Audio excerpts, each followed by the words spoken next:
se persiguió a los haitianos, pero también, indistintamente, también a una gran parte de dominicanos que tenían el color de la piel oscura. El doctor Peña Gómez la pudo contactar, pero ya estaba muerta. Tenía 6 meses de muerta cuando el doctor Peña Gómez pudo averiguar finalmente el destino final de su madre. Ella no hablaba creolo, que hablaba español.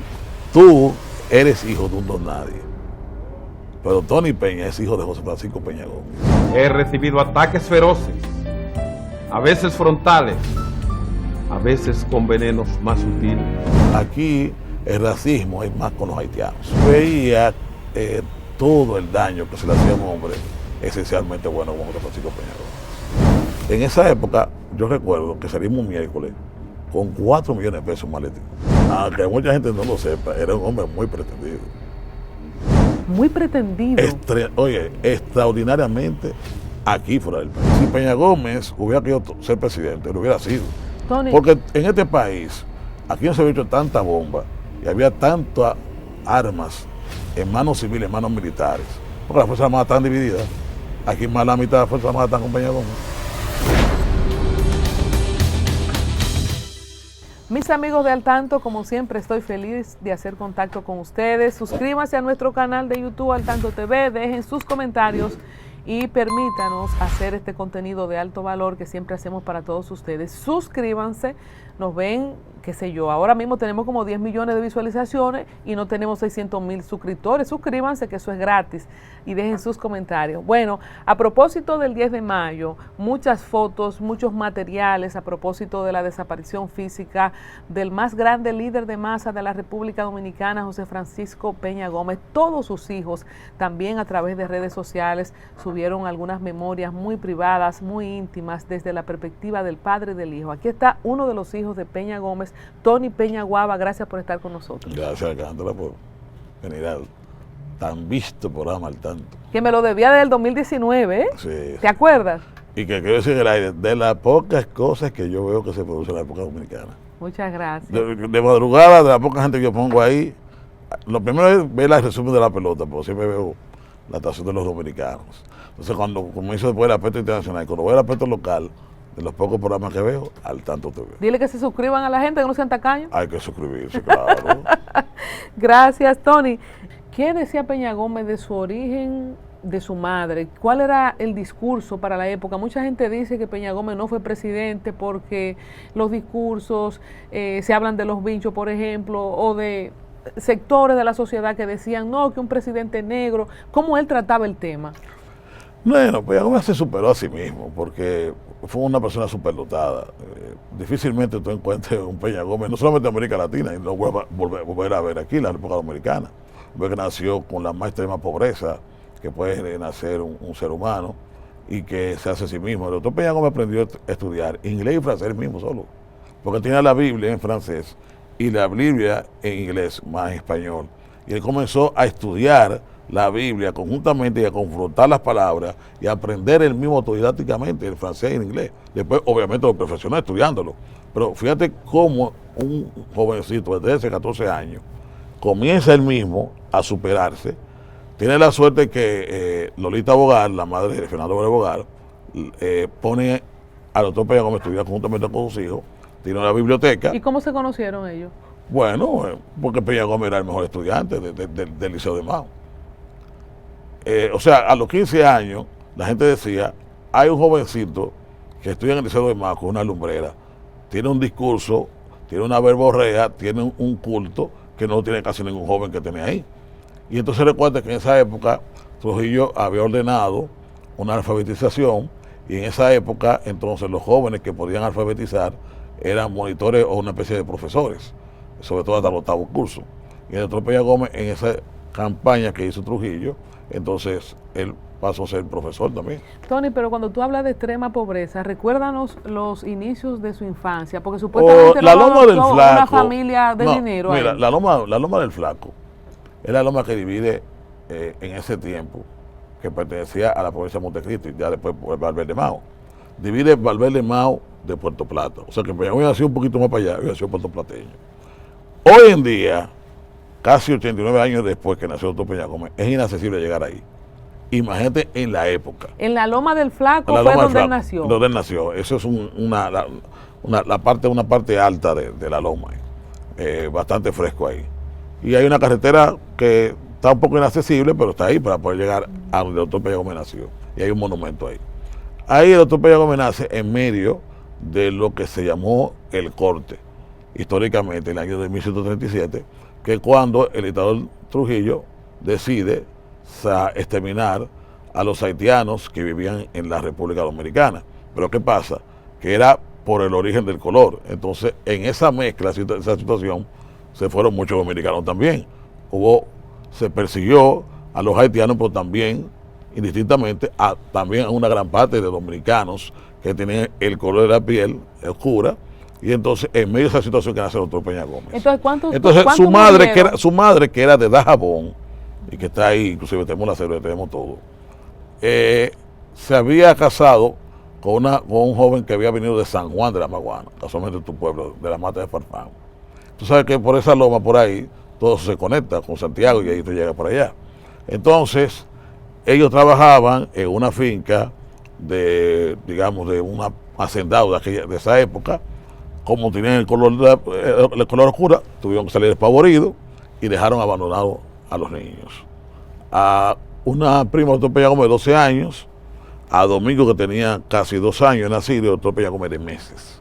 Entonces se lo encuentra, un campesino se lo encuentra, y es que los baja al pueblo. Lo dejaron abandonados. Solo a los niños. Abandonados.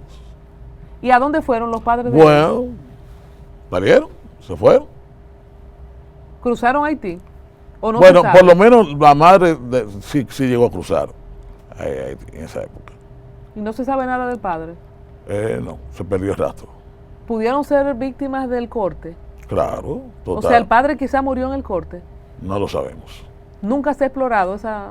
Se cansaron de buscar y no pudimos obtener. Sí se sabe que era de una familia de San Juan, que habían venido de San Juan de la Maguana, eso sí se sabe. Pero en el caso de ella, que era de Jabón, cruzó del lado, el doctor Peña Gómez la pudo contactar, pero ella estaba muerta. Tenía 6 meses de muerta cuando el doctor Peña Gómez pudo averiguar finalmente el destino final de su madre. ¿Y en qué año fue eso? Eso fue en el año 81. Entonces trajo sus restos. Era un hombre. Trajo sus restos. El doctor Peña Gómez, en los años 70, contrató un grupo de dominicanos y de extranjeros para averiguar sus orígenes. Y entonces poder ver cómo podía conseguir si estaba viva su madre o no. Después de mucho peregrinar y de averiguar, pudieron contactar y tenía 6 meses que acababa de fallecer. Wow. ¿Y cómo corroboraron que era ella? Bueno, porque primero buscaron los rasgos físicos, los nombres que tenía ella. Ella no hablaba creol, que hablaba español. ¿Cuál es el nombre de ella? María Marcelino. Entonces, pudo contactarla, pero ella estaba muerta. Ella se había vuelto muy religiosa, y fue una congregación religiosa que inclusive hizo su entierro. ¿Y ella nunca supo quién era él? No. Wow. Sí decían las personas que ella se lamentaba mucho de que había dejado a sus hijos abandonados en la República Dominicana. 2 hijos. 2 hijos. Y entonces, ¿cómo tú dices, y alguien lo bajó? Cuéntame esa parte. Bueno, un campesino que vio el grito de los niños, en medio de ese peligro, lo bajó, se lo entregó a una primera familia. Esa familia finalmente entonces entregó a los niños a una segunda familia. A Domingo, a los Abreu y a la familia Peña Gómez, al doctor Peña Gómez. Quienes crearon al doctor Peña Gómez era una familia de clase media baja, que tenía un colmado, tenía un solo hijo, que ya era una persona adulta de más de 20 años, Leonidas, su hermano mayor, y que tienen un pequeño colmado en el sector Atico de Babel de Mao. Y por eso el doctor Peña Gómez, su primera posición es ser dependiente del colmado. Fue limpiabotas, ocupó todas esas posiciones para ganar el sustento de la familia. Y entonces, son gente que nace quizás, digamos, predestinados, digamos, porque dime, un niño nacer en el medio de esa pobreza, venir, ocupar, digamos, hacer esas labores que son labores que no son de niños. Y entonces, por él mismo, estudiar, ser el mejor estudiante de su Babel de Mao, reconocido por todo el mundo, que todo el mundo decía, bueno, ese niño tiene una inteligencia superdotada. Y entonces, cuando Pedro Payagómez terminó el bachillerato, el licenciado Román, que era el director, que lo quería muchísimo, el director del liceo dijo, mira, aquí no hay más nada para ti, tú tienes que irte para la capital si tú quieres seguir, digamos, creciendo. Ahí el doctor Payagómez viene una bola a la capital, viene y se escribe La Voz Dominicana, estamos hablando de los tiempos de Trujillo, lo de Petán Trujillo, y entonces se hace locutor, y entonces mucha gente desconoce que el primer empleo formal que tuvo doctor Payagómez fue narrador deportivo del béisbol invernal en la República Dominicana. Es que con esa voz no era para menos. Mira, yo no Pero sabía bien, que él había estudiado locución, pero... 3 años fue narrador deportivo en la República Dominicana. ¿Y cuál era su equipo? Bueno, el Aguilucho. El Aguilucho. Pero él narraba el béisbol de la República Dominicana. Tony, De ahí entonces se fue como profesor a reformatorio que existía en Yaguate y comenzó entonces como profesor a dar clases en ese reformatorio. Y ahí inició sus contactos con el PRD en el exilio, con Pablito Mirabal, que era un cubano que había venido aquí de muy jovencito a derrocar al gobierno de Trujillo. Y entonces ahí fue que el doctor Payagómez comenzó ya sus aires de libertad. Entonces mucha gente desconoce este episodio. El PRD existía en las seccionales del exterior, donde combatía a Trujillo desde Venezuela, desde Puerto Rico, Cuba, desde Nueva York, aunque había nacido en Cuba. Tenía ramificaciones. Y entonces tenía un sinnúmero de personas ya aquí radicadas en República Dominicana que tenía contactos a través, y una de esas personas era el doctor Payagómez. Por eso cuando llega el PRD aquí, una de las primeras personas que se apersona y dice, yo soy José Francisco Payagómez, es un joven locutor, poeta, y tengo grandes deseos de trabajar para la libertad pública de la República Dominicana. Es por eso el doctor Payagómez que el primer día, o el segundo día que llega la comisión del 5 de julio en el 61, era la primera persona que se inscribe en el PRD.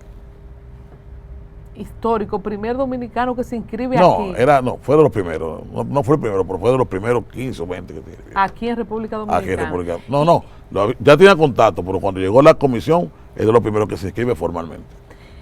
Tony, dejamos atrás el tema del corte. Yo tuve una conversación con Soto Jiménez cuando hice la serie de Haití, un estado fallido, y con Zorrillo Zuna, y ambos tienen versión distinta de la cantidad. ¿Qué cantidad tú manejas de personas que murieron en ese evento? Eso... Porque dicen ahora que fue un invento, que los cuerpos nunca aparecieron, las osamentas, que dónde están los huesos, que se hubiera sabido, que dónde lo enterraron. Es que no puede ser un invento porque el gobierno tuvo que pagar, según la historia registra, 750,000 pesos. Y tuvo que entregarle una parte del territorio nacional, que era dominicano. Estamos hablando de un espacio que debe tener quizá mucho más grande que quizá la provincia de La Romana, que se le entregó por producto de la sanción internacional que sufrió la República Dominicana. Ahí no se sabe qué cantidad murieron, algunas hablan de 20,000, otras hablan de 30,000, de 40,000 personas, bueno. Y otro de 7,000 y otro de 300, o sea, como que... Bueno, tú sabes que la historia era muy imprecisa en esa época, producto de la situación, era una dictadura. Y además, el año 37, el país no tenía quizás tantos elementos, tantos periodistas para poder ver lo que pasó.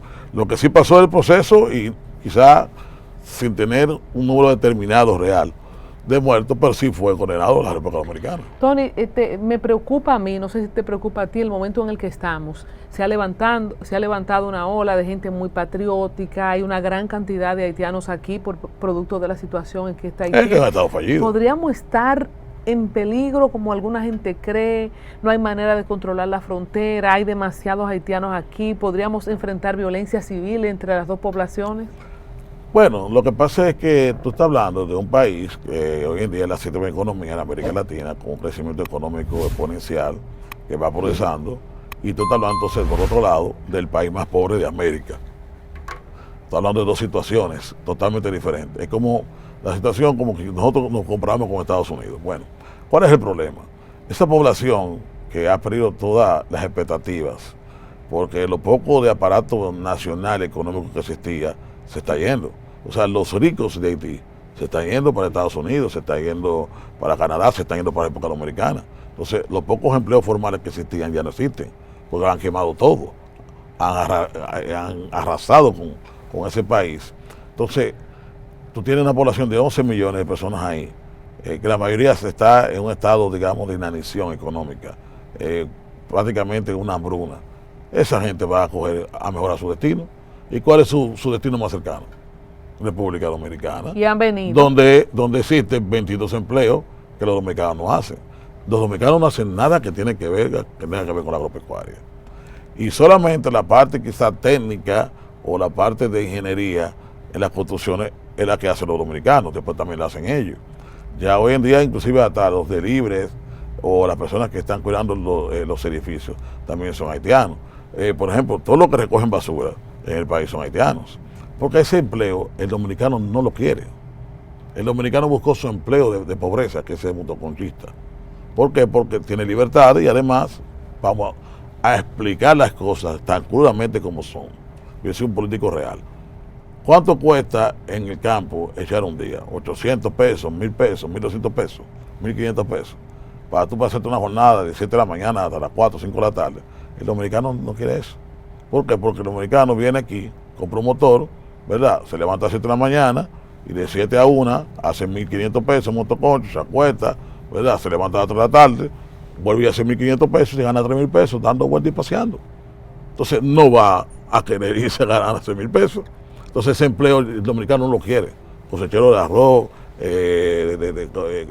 cosechar café, recolectar café, digamos, no, el dominicano no va a hacer nada que tenga que ver Tony, pero mira, con ese empleo rudo, tan rudimentario y tan fuerte que existe en el campo. Las tiendas de la Duarte, que yo de vez en cuando me doy muy vueltecita, buscámosla porque hay que buscar la economía, están llenas de dependientes haitianos. Sí, pero ese lo quiere el dominicano. Sí, pero eso es una vagabundería de aquí, porque hay que la cosa decirle por su nombre. Aquí son los chinos que están en esa situación.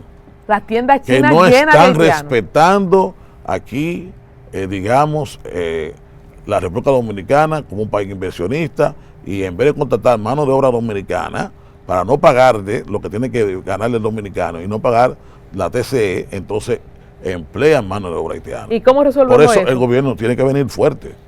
Lo está haciendo, pero tiene que hacerlo con mucho más fortaleza. Yo estuve el sábado por eso allá. Eso no se puede seguir permitiendo. Yo estuve el sábado y no eso está igualito. Yo vi que hubo un anuncio que estaban recogiendo, por eso está igualito. Eso no se puede permitir.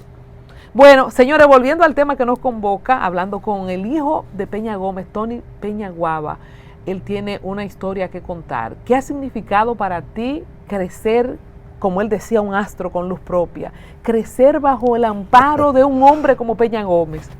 Mira, yo recuerdo que mi única hermana de padre y madre, Luchi, que murió muy joven, murió a principio de gobierno. Tú sabes que de toda mi familia que creció con ciertas bonanzas y en libertades públicas, fui yo. Porque al yo ser el hijo más joven de la familia formal que hizo el doctor Peña Gómez, que fue con su primera esposa, mi madre, que era de Santiago, Jorge Guava, mis hermanos se criaron en los tiempos del balaguerato y no salían, porque aquí había un régimen de fuerza prácticamente, señores, aunque digamos, entre comillas, de verdad, porque la Jara Burgos fue en el año 74 y le hizo el favor a Joaquín Balaguer en el proceso electoral, ¿verdad? Entonces era un gobierno democrático, pero todo el mundo sabe que eso fue una farsa. Entonces, aquí estaban gobernando el neotrujillismo en la República Dominicana, porque Balaguer fue presidente títere del gobierno de Trujillo, las cosas hay que decirla por su nombre. Y aquí la situación social era muy difícil, sobre todo para ese intelectual joven que una gran parte pagó con su vida el precio de las libertades públicas de la República Dominicana. Entonces ellos se criaron trancados, pero cuando gana el PRD el año 78, yo tengo 10, 11 años. Entonces el que se cría en los espacios de libertades públicas soy yo. Y entonces con la buena suerte que mi partido estaba en el gobierno. Y el doctor Peña Gómez ya era un líder respetado, jefe del partido. Entonces yo recuerdo que en ese tiempo, aunque existía racismo, las cosas comenzaban a despuntar diferente, porque ese gobierno de Guzmán, que no ha sido lo suficientemente aquilatado en el beneficio que le tuvo al país, no solamente de las libertades públicas, sino de la despolitización de las Fuerzas Armadas, los miles de presos que fueron escarcelados, miles de dominicanos que estaban exiliados. Ahí comenzaron realmente las libertades públicas y la democracia que tenemos hoy en día. Yo nací en esa especie de libertades, mis hermanos se casaron muy jóvenes, Yo soy de aquí, aunque soy de la zona colonial, yo me crié aquí en el Barito Morales, muy cerca de aquí, de tu local. Y entonces me crié, digamos, con cierta bonanza, diferente a mi familia. Entonces eso me hacía que yo era una persona que estaba muy ligada. Tú eres el Popi de los tres. Bueno, digamos más o menos de esa forma. Entonces yo recuerdo que en esa sociedad tan cerrada que era entonces, el único morenito casi que tuve en todos los sitios era Tony Peña. Sí. En los sitios y un hijo de Luis María Bonetti y un grupito nada más. Éramos como 2 o 3 morenitos que estábamos en todos los sitios. Entonces yo recuerdo que mi papá decía, coño, pues ese muchacho está saliendo muy presuntuoso y vaina. Entonces mi hermana le dijo algo a mi papá que lo chocó mucho. Dijo, ¿tú sabes lo que pasa, papi? Le dijo, que tú eres un hijo de don nadie, pero Tony, hijo de José Francisco Peña Gómez. Y dice mi hermana, te lo cuento otra vez, tú eres hijo de un don nadie, pero Tony Peña es hijo de José Francisco Peña Gómez. Es una marca en la República Dominicana. Y pesa. Y entonces ahí él comprendió el peso de tu ser hijo de un líder de esa magnitud.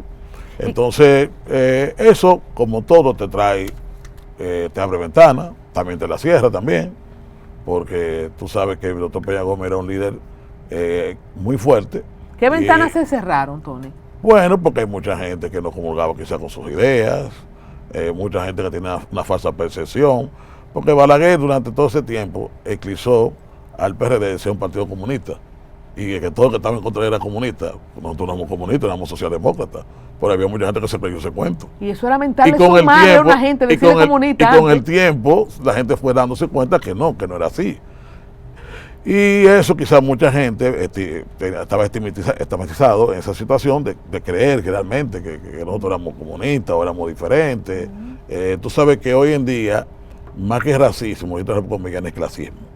Porque ya nosotros, los indiecitos y los morenitos, hemos podido ligarnos a la sociedad, la gente no acepta, esta es una sociedad muy mezclada, el 90% de este país son negros y mulatos, hay que decir las cosas como son, aunque nosotros los mexicanos queremos decir que es así, ¿tú me entiendes? Y ya hoy en día esa situación ha pasado a un segundo plano. Aquí el racismo es más con los haitianos. ¿Tú nunca tuviste un conflicto con tu color como Sammy con su crema? ¿Tú nunca intentaste niño, como tú decías, yo era el único morenito? ¿Cómo era para ti eso? No, porque yo no tuve ese problema a nivel de la sociedad. Yo me senté perfectamente bien y como te dije, era de los pocos morenitos que estaban en la sociedad dominicana en el top. ¿Y no te tocaban el cabello? Porque hay gente que le gusta tocarle los cabellos afro. Dije, déjame tocar tu cabello, los blanquitos. No. ¿Con tu hermano cómo te llevabas? ¿Cómo era la diferencia? Bien, lo que pasa es que nosotros teníamos 4 años de edad, pero José Fran fue, digamos, muy prolífico. Desde muy jovencito comenzó a hacer política y negocios muy jovencito. Y increíblemente, a los 15 y 16 años, José Fran produció una cantidad de dinero. Por ejemplo, él tuvo negocios de sacos. Y vendía los sacos al gobierno en el año 78, 79, con 16 años. Y estaba manejando una cantidad impresionante de dinero. ¿Sacos de donde se pone el arroz? Sí, sacos, cosas de esas. O sea, tiene una capacidad en esa época. Y ya a los 17 años se fue de mi casa, que a los 18 se casó. ¿Él mismo? Sí. ¡Qué joven! Y vivía en un apartamento, y en una casa, y tuvo su independencia muy joven. Entonces yo me quedé con mi madre viviendo aquí en el Barito Morales, donde tenemos, la casa nosotros son 2 complejos de apartamentos, de 2 lados y de otro lado, y está ahí todavía al día de hoy. Yo me crié prácticamente solo, porque sabía de todo el mundo, con mi madre ahí. Entonces mi madre era comerciante, tenía mucho comercio, ella tenía una tienda muy famosa, se llama Exclusividades Lala, en la planta de masa trinitaria, y nosotros que nacimos en la Palo Hincado, ahí en la zona colonial, ella salió temprano de ahí a su tienda, que era una tienda muy reconocida. ¿Casa Lala? Exclusividades Lala. Sí. Ella tenía prácticamente ahí una gran parte de la gente de la sociedad, se mandaba a hacer sus vestidos, su ropa ahí. Ella tenía un taller bastante importante de costura ahí, y entonces producía mucho dinero, mi madre siendo joven. Estábamos hablando que se ganaba en los años 70 2.000, 3.000, 4.000 pesos. Eso era todo lo cuarto del mundo. Porque el sueldo mínimo era 60 pesos en ese tiempo. Pero tú eres un niño rico. Bueno, no. Mi madre, gracias a Dios, nos educó y pudo hacer su propia casa, pudo trabajar. Eso ayudó mucho a que el doctor Peña podía dedicarse de lleno a la política. Después mi padre de que terminó esa persecución política, pudo trabajar, pudo ayudarnos a nosotros y digamos que pudimos ahí más o menos enderezar un poquito económicamente. ¿Y cuántos hermanos son en total de Peña Gómez? Bueno, hijos de Peña Gómez son 7, son 5 hembras y 2 varones.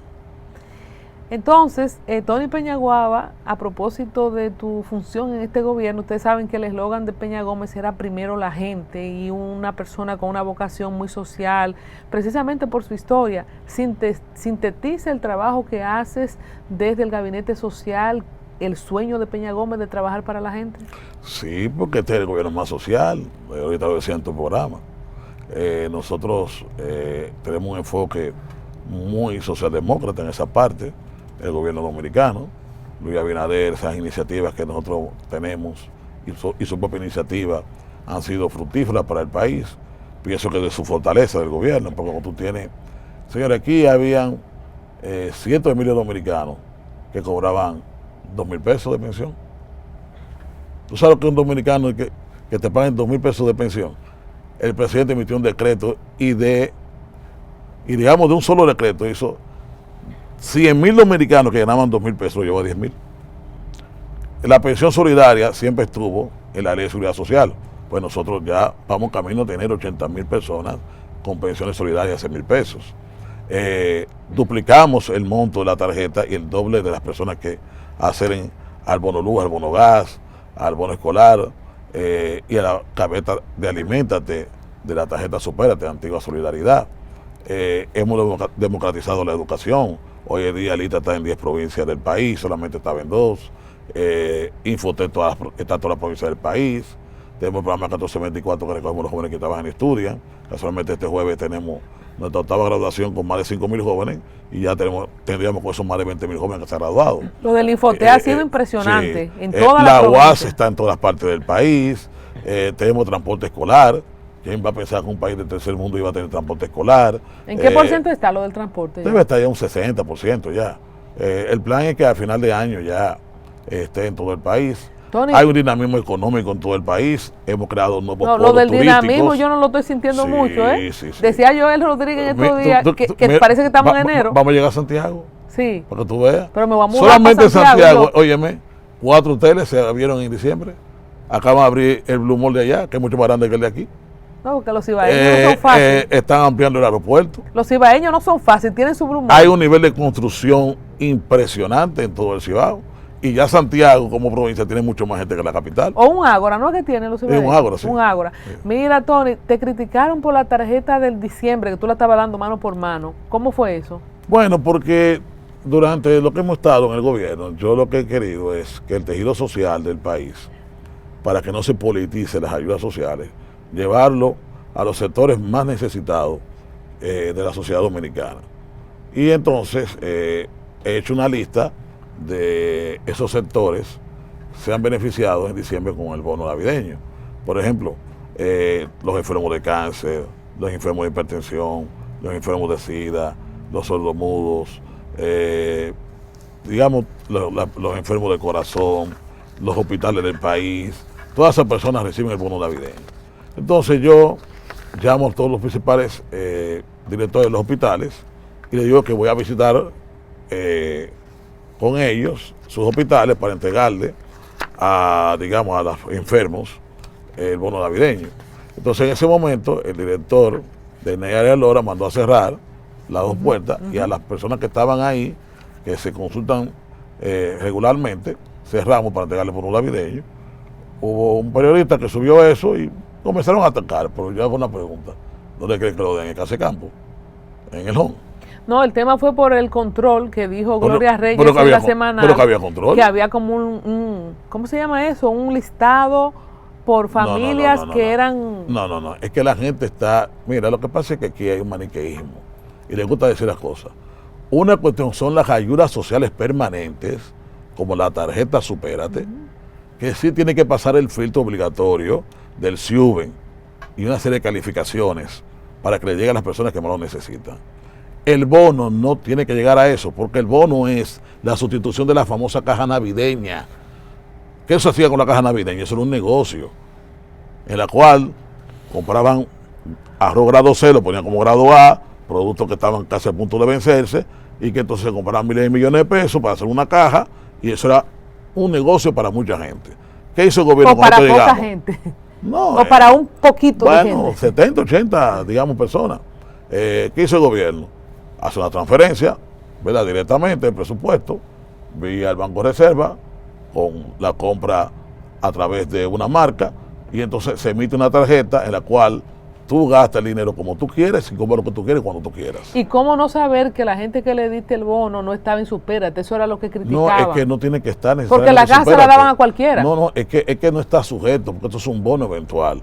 No está obligado. Nosotros entregamos una parte del bono con el SIUBE y la otra parte la entregamos dependiendo a diferentes instituciones del Estado. Porque, por ejemplo, el gobierno dominicano no es solamente el Poder Ejecutivo. El principal poder del Estado es el legislativo.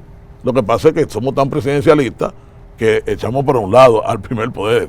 Entonces, a ese primer poder del Estado, ¿verdad?, que es el Congreso, se le entrega tarjeta. Se le entrega también al poder municipal, se le entrega a las gobernaciones, se le entrega a diferentes sectores de la sociedad dominicana, el propio gobierno, que a través de unas ramificaciones le entrega a la sociedad dominicana. Y la mayoría lo hace bien. Ahora, cuando tú entregas 3 millones de bonos, es posible que aparezca, ¿verdad?, una junta de vecinos o aparezca, qué sé yo, cualquier persona y no haga el uso correcto. Pero eso no quiere decir que el gobierno está haciendo un uso incorrecto. Porque donde tú tengas 3 millones, que aparezcan 10 gente que no haga la cosa correcta, es normal, porque ese es el error que siempre pasa en cualquier tipo de situación. Tony. Entonces mucha gente, cuando pasa ese tipo de cosas, comienza a despotricar contra Gloria, contra mí, pero señores, a mí, para yo entregarle a una persona, tiene que firmarme una carta de finiquito y descargo. Y no, yo digo las consecuencias legales que tiene de eso. ¿Por qué la gente no dice algo que tú como periodista lo sabes? Al principio del gobierno, primero 2 años o 3, había muchos robos de la tarjeta. ¿Sí o no? ¿Tú has escuchado más de eso? Pregúntame por qué. ¿Por qué? Porque nos ocupamos de eso. Porque ¿qué fue lo que nos dejó el PLD? El PLD no es un parque con una tarjeta de banda, que tú sabes que esa tarjeta no existe hoy en día en el mercado y que con la ciberseguridad es muy fácil de violar. Entonces, ¿qué pasaba? Que mucha gente desaprensiva se robaba las ayudas sociales del gobierno. Y como el Código Penal casi no tipifica ese tipo de robo, pues la gente sale, aunque lo cogemos preso, sería muy fácilmente. Porque dime, tú, un pobre va a estar yendo cada rato a un tribunal y además le manda a dar 10,000 o 20,000 pesos por detrás, no va a volver. Entonces, mucha de esa gente se robaban la ayuda social y a los 3 meses ya estaban libres. Metimos cientos de personas presas. ¿Qué hice yo? Oye, bueno, aquí tenemos que cambiar el parque. Vamos a cogerlo con una tarjeta con chip segura y vamos a cambiar esto.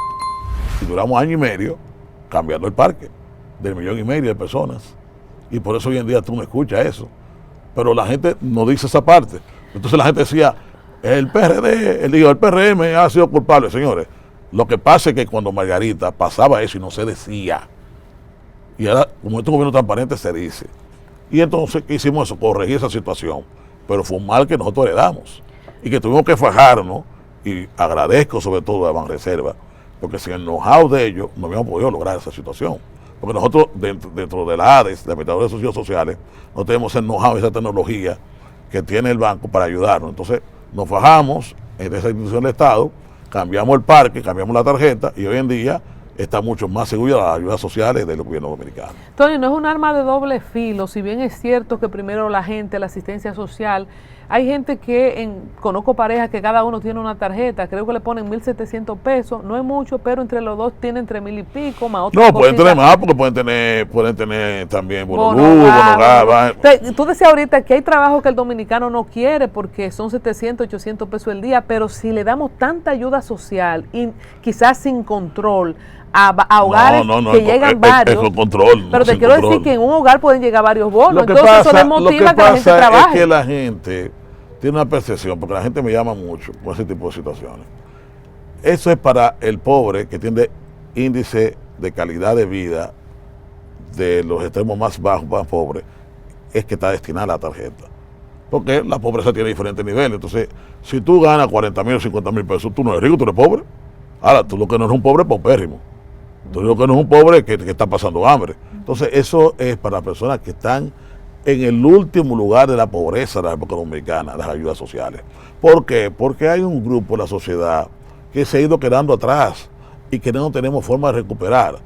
Por ejemplo, todas esas personas que sobrepasan los 40, 50, 60 años, que son analfabetos funcionales o analfabetos, que viven en el campo, que no saben hacer nada, que inclusive tú ves y ves la cédula y tú dices, tú tienes 50 años y parece que tienes 70, de la situación de pobreza que vive. Esa persona, el Estado tiene que ayudarla a resolver el problema, porque esas personas no podemos hacer ya nada por ellas. Ahora, con los jóvenes, ¿qué hacemos? ¿Qué? Como lo vamos a 1424.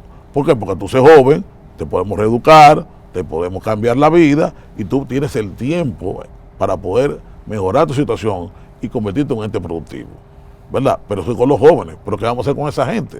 Entonces, las ayudas sociales están obligatorias hasta que nosotros podamos mejorar la situación del país, donde estos jóvenes que no pasen a ser la situación que tienen esas personas hoy en día, vamos a ayudar a cambiar a esas personas. Entonces, por eso tenemos este programa dedicado a los jóvenes, por eso que estamos haciendo tanto ITLA, por eso que la UAS está metida en todas las provincias del país, el Infotep. ¿Para qué? Para darle la oportunidad a esos pobres de la República Dominicana que puedan educarse y mejorar su calidad de vida, porque con ellos sí la podemos cambiar, pero ya con las personas de edad no podemos hacer nada. ¿Cuál de todos estos programas sociales se parece más a la filosofía de Peña Gómez? Bueno, todos, de una forma u otra. Porque, ¿Cómo en cuál tú sientes que tú estás honrando más a tu papá? Por el programa 1424. Porque cuando tú te vas a los barrios, esos jóvenes carenciados, hijos de matrimonios disfuncionales, muchas veces ausentes los padres, donde la madre es la jefa de hogar, y donde esos jóvenes están ya en punto de delincuencia o al punto de delinquir, o están de niñas, no están haciendo nada, y ese joven, entonces nosotros con una protección social, nosotros lo traemos al programa, le damos 60 horas de inducción, le damos la comida de los comedores económicos del INAVIE, le damos 2 o 3 fundas del plan social para que pueda comer con su familia, lo educamos con formaciones técnicas que van de 4 meses a 2 años, y después le damos capital semilla, le pagamos, digamos, una pasantía para que consiga un trabajo en las diferentes empresas, y ese joven al cabo de 2 años sabe un oficio técnico, consigue un empleo de calidad, o le damos capital semilla porque esa es una micro pequeña empresa, o le damos un préstamo de Promipyme. Es un joven que está cambiando su vida radicalmente. Y tú tienes mucha cosecha de eso ya. Bueno, en este ahora con este jueves vamos a tener más de 20.000 jóvenes graduados en la República Dominicana. Tony, Y el plan es nosotros graduar 10 o 15.000 jóvenes todos los años. ¿tú recuerdas algún momento específico que te marcó con tu padre, que tú dijiste, voy a seguir el camino de la política? ¿Cuándo tú entiendes que decidiste eso? ¿O fue una cosa que vino en tu ADN? No, la responsable fue mi madre. Cuéntame. Sí.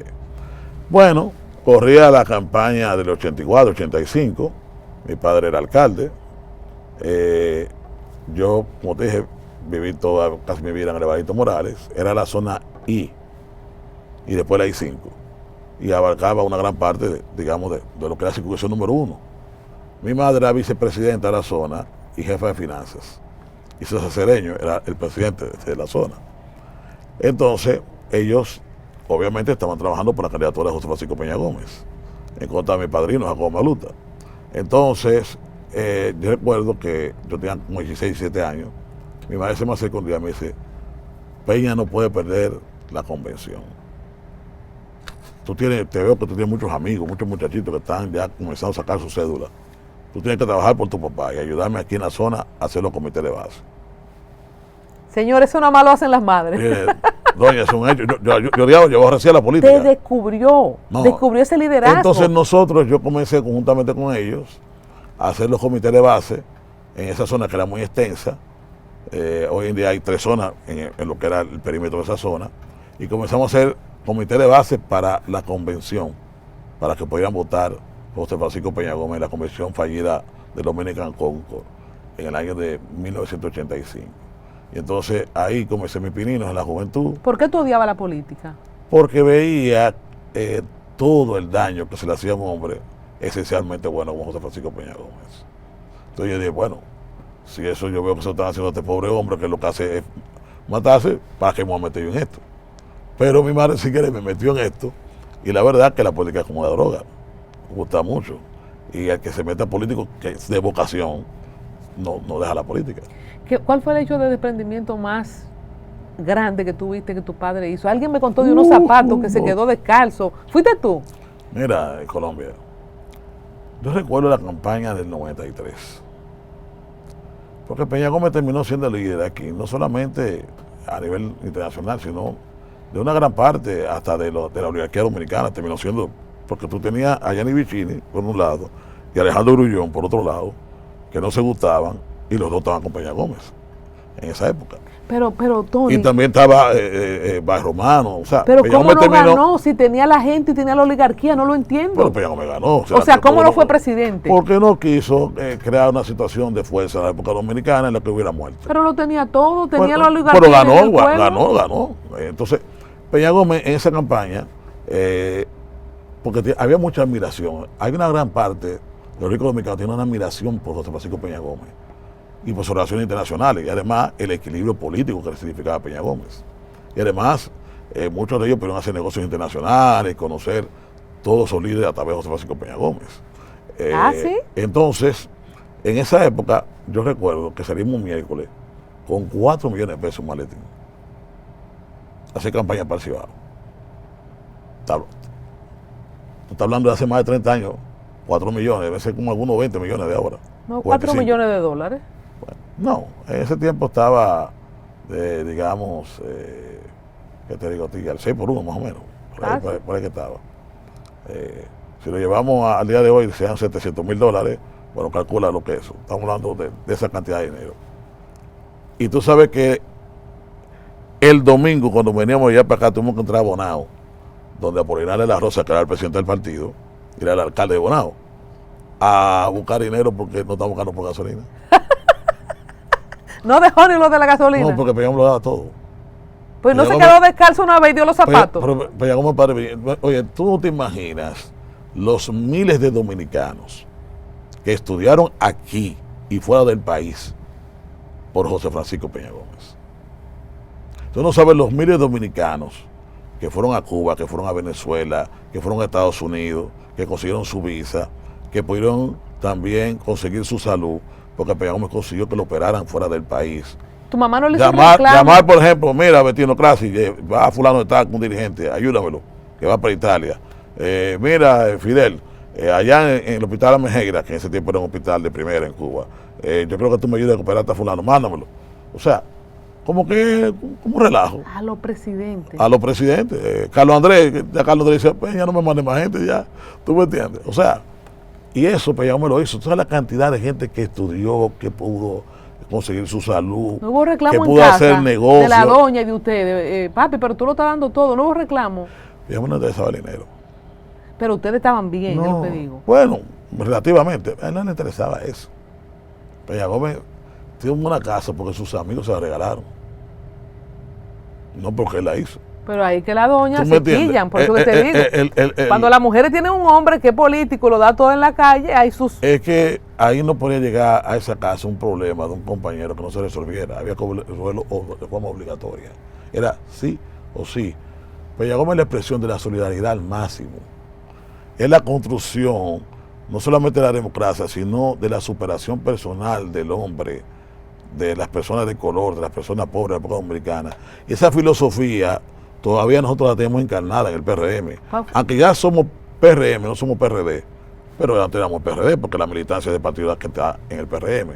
Por eso tuve un hombre como Alfredo Pacheco, que es presidente de la Cámara, o como este señor, que es presidente del Senado, Ricardo de los Santos. ¿Por qué? Porque esa filosofía nosotros la tenemos.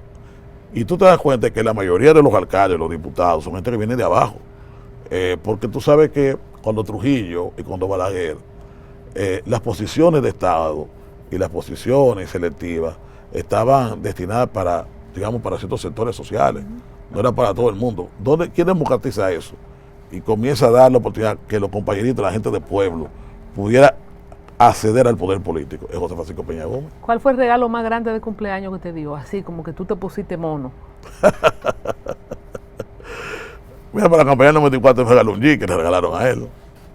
¿Te regaló un Jeep? Sí, me regaló un Jeep. Sí. ¿Y cuántos años tú tenías ahí? No, yo tenía carro, para yo tenía un carro deportivo, no tenía Jeep, como hacía campaña, me dijo, mira, para que haga campaña. Me regaló en el año 93 un Jeep que le habían regalado a él. ¿Y de niño qué juguete tú recuerdas? Así como algo que te deslumbró. Yo recuerdo en el año 75, tenía yo quizás 6 o 7 años, en medio de la semidictadura de Joaquín Balaguer, Yo cumplí años, entonces Peña Gómez llegó, pues ya mis padres estaban divorciados en esa época, y llegó con un bizcocho y unos walkie-talkie de cumpleaños. Y me vine aquí a celebrarte tu cumpleaños, mi hijo, duró 5 minutos y por ahí mismo. ¿Y te pusiste feliz? Oh, pero claro. ¿Cómo se rompe el matrimonio? Claro que te está haciendo muchas preguntas. Ese es el trabajo mío, Tony. El doctor Peña Gómez, aunque mucha gente no lo sepa, era un hombre muy pretendido. Muy pretendido. Oye, extraordinariamente aquí fuera del país. O sea, no era que él se enamoraba, a él lo pretendía. Señores, usted ve en el film de Peña Gómez en los años 70 y 80, cómo vestía ese moreno, el porte de ese señor, la educación de ese señor, hablando 7 idiomas, con esas relaciones internacionales y siendo quizá el principal líder de la socialdemocracia del mundo y de América Latina. Óyeme, las mujeres quedaban locas con Peña Gómez, tanto a nivel nacional como a nivel internacional.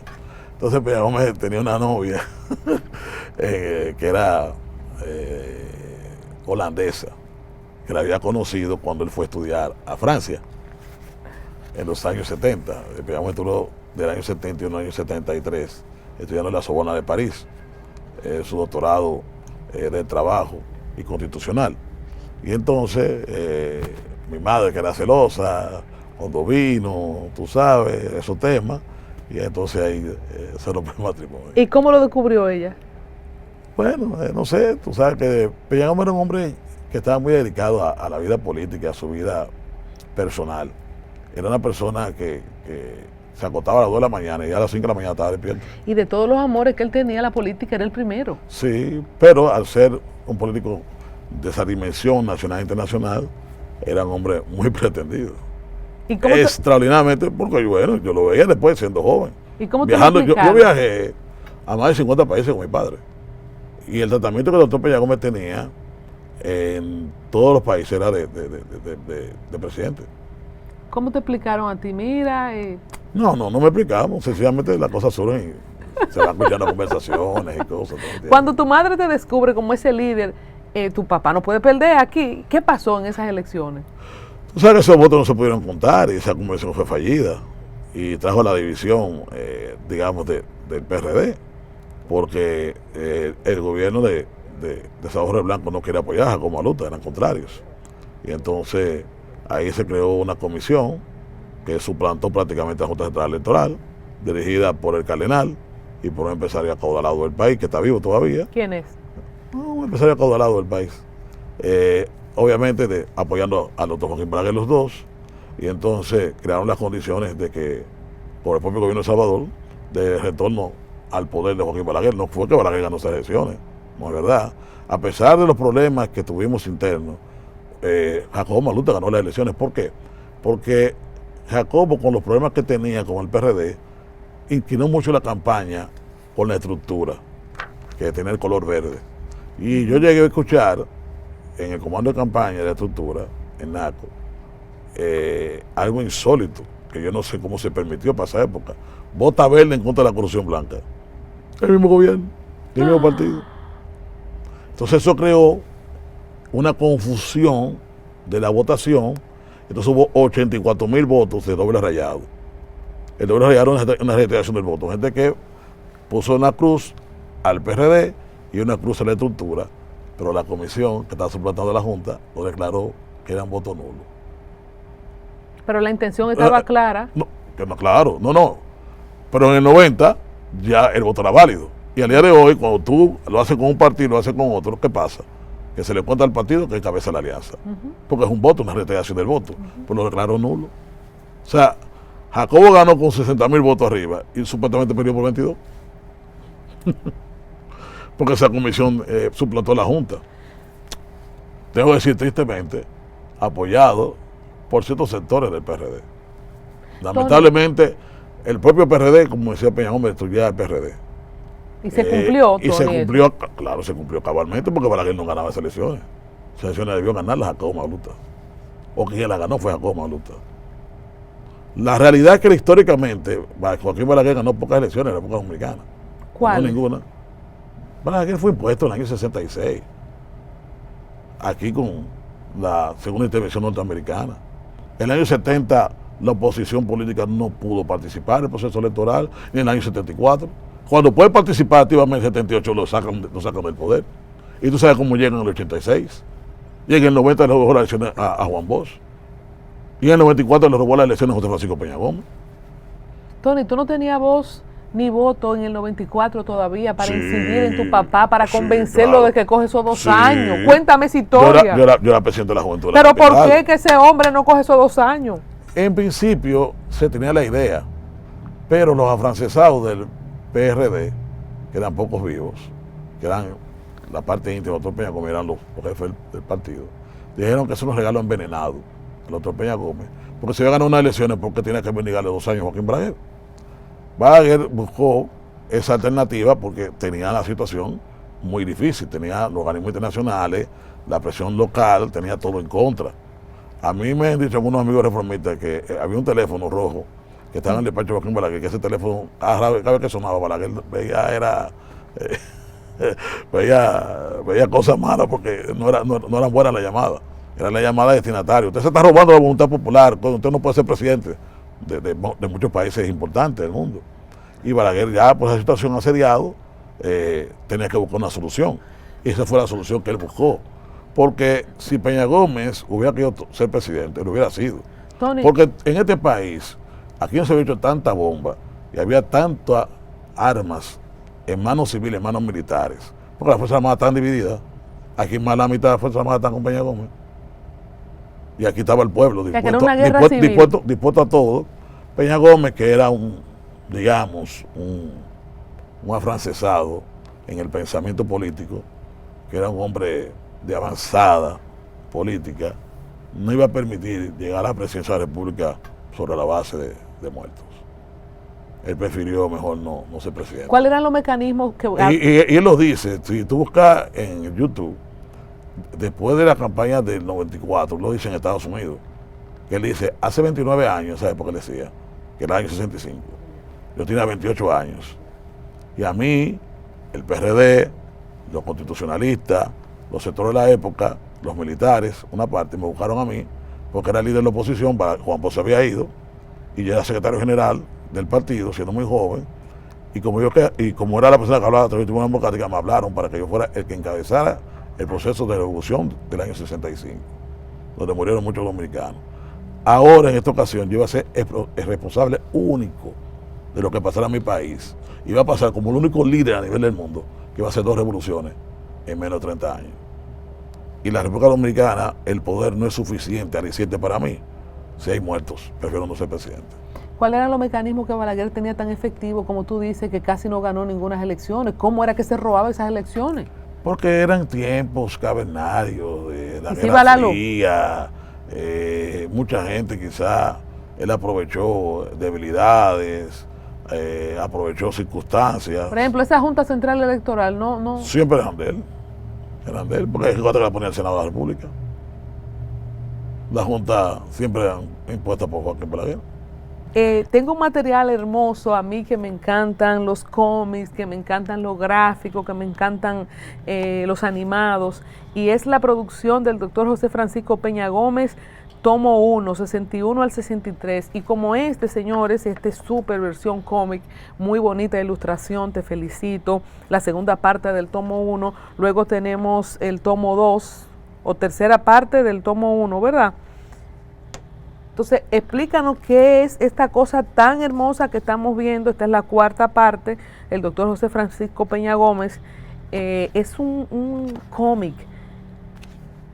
Me encantaría verlo animado a través de las redes sociales y televisión. No sé si lo tiene contemplado. Que lo hagamos versión animada. Bueno, no, mira, es bueno que quizá ahorita vaya pasando las actividades que estamos haciendo en la Fundación Peña Gómez.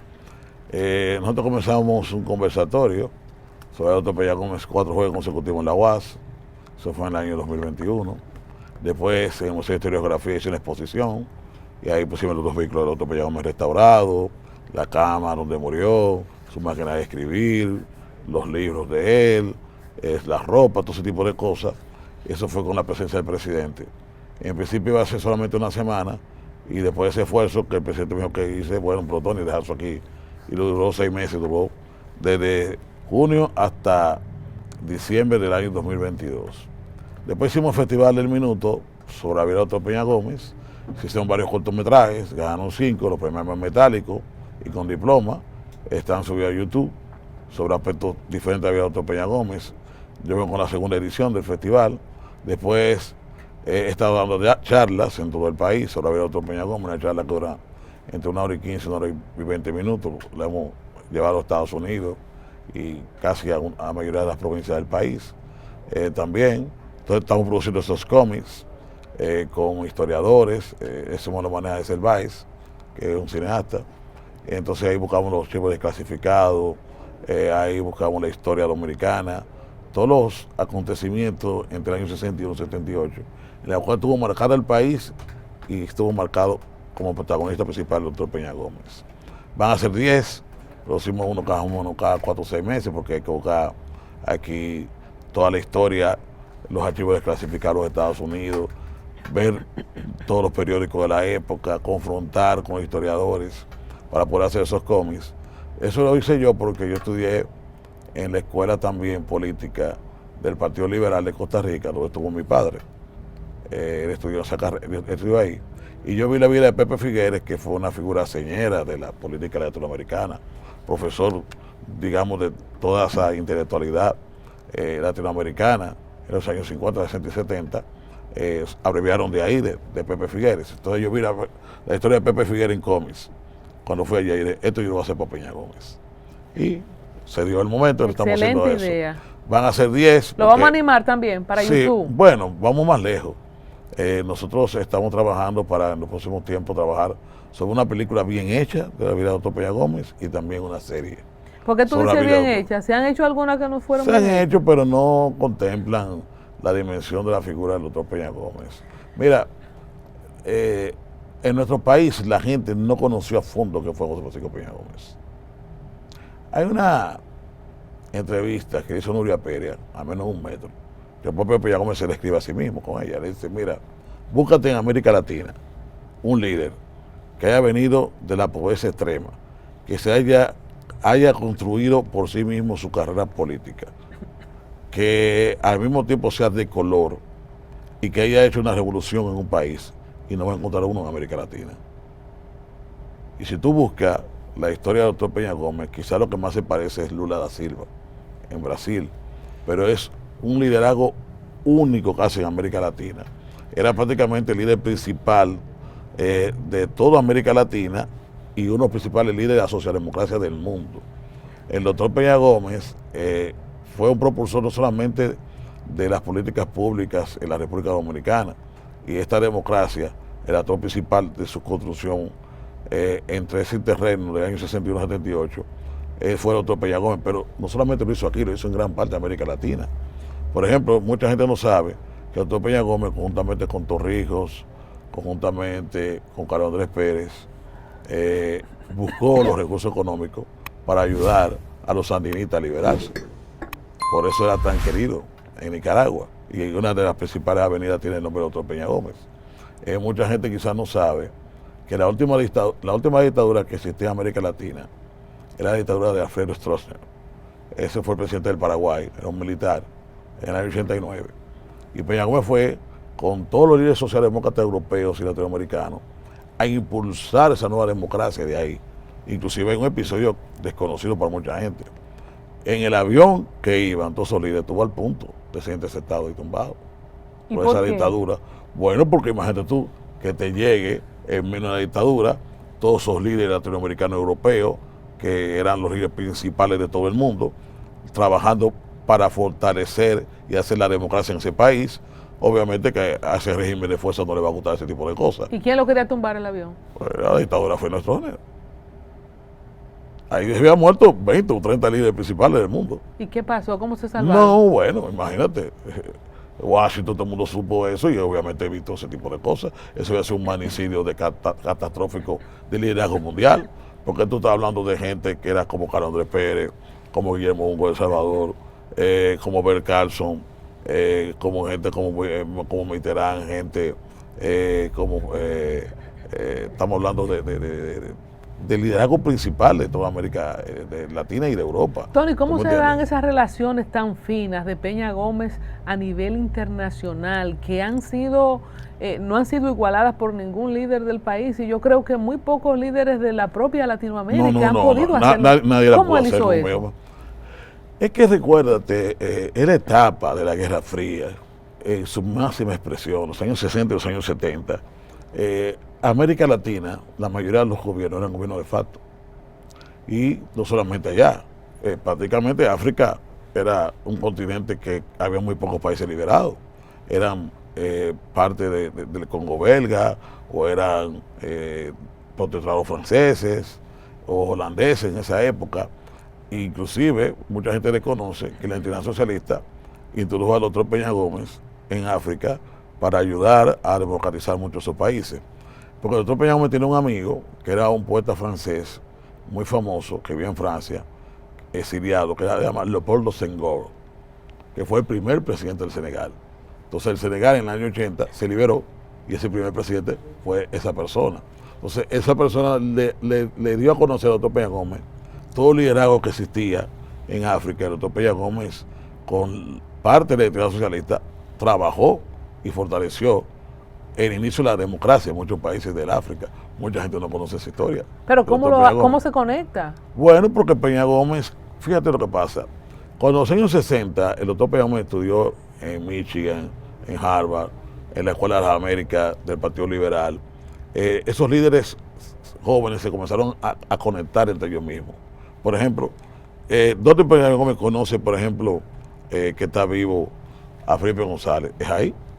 Entonces ahí comienzan a conectarse entre todos y a conocerse. ¿Cuántos idiomas hablaba Peña Gómez? 7. Entonces el doctor Peña Gómez... Esa es una buena explicación para saber, porque para usted relacionarse tiene que hablar el idioma de las personas. Sí, entonces el doctor Peña Gómez, para poder sacar a Balaguer del poder, producto del fracaso del Acuerdo de Santiago en el año 74, que iba a ganar las elecciones, pero hubo una represión tan brutal que tuvo que abstener el PRD en aquella ocasión del proceso electoral. Entonces el doctor Peña Gómez dijo, bueno, yo tengo que hacer una táctica, una estrategia diferente si quiero sacar a doctor Joaquín Balaguer. No solamente lo puedo hacer en el país. Entonces, ¿qué hizo? Alió el PRD a la Internacional Socialista, que era, digamos, el emporio del partido político más poderoso de Europa. Él fue el propulsor de América Latina de la socialdemocracia y el que prácticamente construyó esa fortaleza en América Latina de la socialdemocracia, democratizando gran parte de los países y conectando los líderes de esos países en la Internacional Socialista, con el canciller Willy Brandt, que había sido presidente de Alemania. Entonces ahí comenzaron a conocerse todos esos líderes y a reconocer la capacidad del doctor Peña Gómez. Entonces de ahí es que Peña Gómez era íntimo amigo de Bettino Craxi en Italia, de Bert Carlson, de Olof Palme, eran gente, y además existía una solidaridad mundial. Y el doctor Peña Gómez también entendió que tenía que hacerlo con los Estados Unidos. Entonces también hizo contacto con liberales de Washington, con la suerte de que en el año 76 gana Jimmy Carter. Entonces esa composición cambió, porque recuerda que durante todos esos años era el partido gobernante hoy en día, el de Donald Trump, el que estaba en el poder, que eran gobiernos, digamos, que no le importaba mucho lo que pasaba en América Latina y de cierta forma apoyaban esos regímenes de derecha extrema o de facto que existía. La composición cambia cuando gana Jimmy Carter en el 76 con el Partido Demócrata. Entonces, ese aire de libertad se inicia prácticamente en la República Dominicana. Y de ahí comienza una cadena de sucesos en América Latina, liberando a la mayoría de los países de la dictadura que existía en aquella época, que era prácticamente en media América. Tony, ¿dónde encontramos esta belleza, este material? En las charlas de Tony Peñaguaba en el país. Mira, miren esto, señores. Yo, súper didáctico a la gente que le gustan los cómics como a mí. En las charlas de Tony Peñaguaba estará la vida del doctor José Francisco Peña Gómez. En las actividades de José Francisco Peña Gómez. Como te dije, vamos a trabajar. ¿Pero tú no deberías poner esto en las librerías? No, porque el plan de eso es cuando yo la termine las 10. Ajá. Es hacerlo todavía mucho más grande y mandársela de regalo a todos los colegios y las universidades del país. Excelente. Para que como material didáctico puedan estudiar la historia y la historia de uno de los principales líderes que tuvo este país, que fue el otro Y Peña yo Gómez. tengo el lujo, ¿verdad? Porque los recortes son del sastre, de quedarme con esta. Claro, claro que sí. Muchas gracias, señores. El presidenciable Tony Peña Guava. Repasamos la vida de su padre. Aquí desfilarán los otros hijos de Peña Gómez. La gente no se cansa de conocer la historia de Peña Gómez, sus hazañas, un hombre que nunca estuvo sentado en esa silla de alfileres, pero que todos lo recordamos como si hubiera sido presidente. Ganó las elecciones de 1994 indiscutiblemente, y el más grande líder de masas de la República Dominicana. Ya no hay gente así con ese vozarrón, sin micrófono. Yo lo que tengo que venir aquí, yo yo tengo que venir otra vez aquí al tanto a exponer mis ideas con tiempo, porque la discusión no puede ser solamente sobre la base de quién tiene más recursos o quién tiene más diputados. Vamos a hablar de los problemas nacionales, que es lo que la gente quiere saber. Señores, la invitación para el lanzamiento oficial, el relanzamiento, porque ya yo le entrevisté a él en el 2019 en los presidenciables. Vamos a relanzar los presidenciables y en ese programa solo vamos a hablar de tu plan de gobierno. Hecho. Esa es la discusión que necesita este país. Bueno, señores, aquí pausamos con Tony. Esperen un segundo encuentro. Historia, presente, pasado, futuro y la República Dominicana de aquí al 2044, como ha dicho Tony. Así es.